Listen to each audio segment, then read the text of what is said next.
How did you respond to that interest rate rise yesterday? Tell us how that's going to impact the people that you work with. Well, that's going to impact a certain dad who is probably going through family breakdown and is paying a mortgage and is still paying rent in his new accommodation, where we've got one dad who's actually gave up his new accommodation to move into his office because he can't afford to maintain the mortgage in the family home and maintain the rent to the landlord that he just moved in. And he's now using our food bank that the mother doesn't know about, you know. So there's so many different aspects of the interest rate that really, really hurts families all over the UK. And the phone calls that we get is pretty incredible. We got 6 heartbreaking telephone calls yesterday from dads who are suicidal because they genuinely have no idea what to do next. You know, I've got one dad who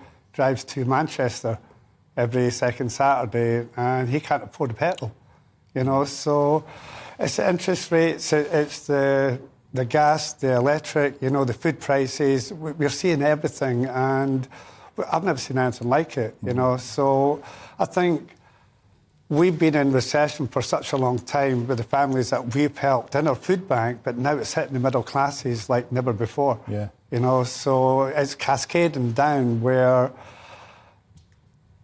they they find it difficult to reach out and ask for help.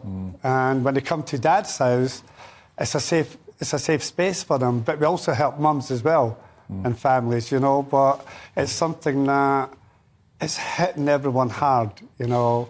So, Billy, give us an indication, if you can. It's the 14th consecutive interest rate rise. It feels like an endless cycle of pain.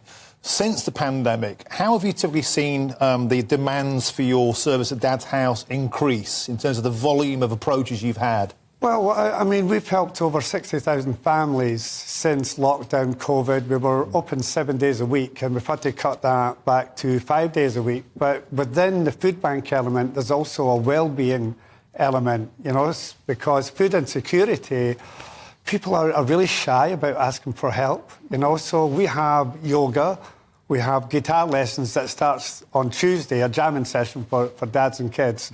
We've got football night. So when dads do come into Dad's house to find out we have a food bank, where they might not know that we've had a food bank, and that helps the cost financially when they do get the kids, you know, at the weekends. And it's so important that there's no embarrassment, and we don't believe in the voucher system, you know. So they come, they have a coffee, have a little chat, get the guitar out, you know, have a wee sing-song, you know. And some dads, as I said, they're in tears, you know, because they don't know what to do next, you know. And there's a huge sense of shame, isn't there, which is wrong, but it exists. There's a barrier to reaching out to facilities like Dad's house. How do you break that mould? Because I know for men in particular, you know, you and I have worked together before. We've done a great deal of work around sort of that male pride as a barrier. How do you help to sort of break that down and say, look, it's OK to be weak, it's OK to ask for help? Well, we're a quirky charity, you know, and we're so different where we have breakfast clubs, you know, we have lunch clubs for mums and dads. So when someone walks into our office, everything is there. You know, yoga mats are on the floor, you know, the guitars are in the corner, the food How do blokes is there. react to yoga mats on the floor? Most of them Me doing a downward dog, you don't want to see. Honestly, I am absolutely useless. And Annabelle, she loves it. She's a yogi. But it's something that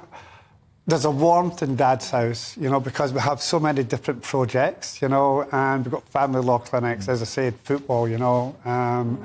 And I was injured yesterday, so I done a Sir Alex moment last night managing, and I'm not a good manager. I wanted to pick you up on the point that you made a little bit earlier about it hurting the middle class for the first time and it being like nothing you've seen before. These are men that are coming to you now who are potentially homeowners and have jobs, and still they're struggling to put food on the table. Well, we've got dads who are on a wage of maybe 40 to 90,000 a year. So the more you earn, the more your expenses are, you know. So no one thinks your marriage is going to break down, you know. So we meet dads who are absolutely responsible for the children, for the kids' mum, you know, because it's not all anger. You know, you've got dads who still love their ex, you know, and they're friends. But pride kicks in when financially you can't afford things. So a lot of our dads are actually maxed out. They can't use their credit cards or debit cards anymore. They just simply don't have it, you know. So we get parents calling us because they're really concerned about their son. You know, or we'll get the kid's mum calling us because they're concerned about their former partner. That's how different we are. We're a family charity. Yeah. You How know? can people find you? If there are people watching and listening today and they're finding themselves in very difficult circumstances. Just Google Dad's House and also Twitter, Instagram. And what's really important is we're trying to raise £100,000 and we've managed to raise just under £55,000. So keep donating, keep coming, keep supporting single dads and families and kids, because it's really important that that family unit stay together, you know, and be a happy family unit.